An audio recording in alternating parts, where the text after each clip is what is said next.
فڕۆکەخانەی نێودوڵەتی نینەوە سەدەیەک بەر لە ئێستا لەلایەن هێزەکانی ئاسمانی برێتانیا دروست کراوە.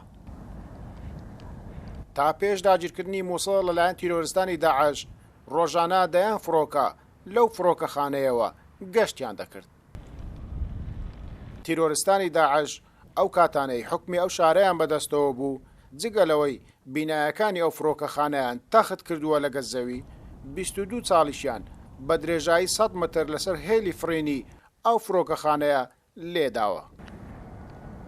سەبارەت بە نۆژەنکردنەوەی فڕۆکەخانەی نێودوڵەتی نینەوە، پارێزگاری نینەوە لە کۆنگرەیەکی ڕۆژنامەوانی ڕایگەیان ڕێکەوتن نامەیەکی لێکتێگەشتنیان لەگەڵ کۆمپانیایەکی فەڕەنسی ئیمزا کردووە بۆ نۆژەنکردنەوەی فڕۆکەخانەکە.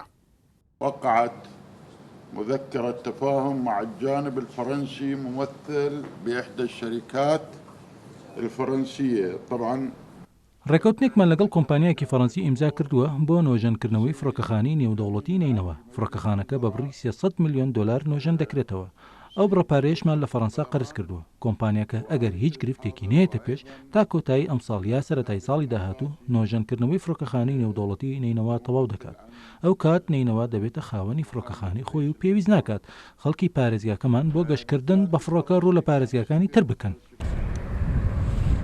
بەپێی ئەو ڕێکەوتنەی لەگەڵ کۆمپانیا فەڕەنسیەکە کراوە بۆ نۆژەنکردنەوەی فڕۆکەخانەی نێودوڵەتی نینەوە، ئەگەر هیچ گرفتێک نێتە پێشیان تا سەری ساڵی 2022 پارێزگای نینەوە دەبێتە خاوەنی فڕۆکەخانەی خۆی.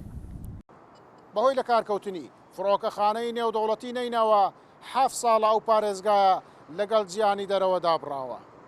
خەڵکی ئەو پارێزگایە ئەگەر بیانوێ بە فڕۆکە گەشت بکەن دەبێت بچنە فڕۆکەخانەکانی پارێزگایەکانی تر. گەیلان بۆتانی کورسات نیوز مووسڵ.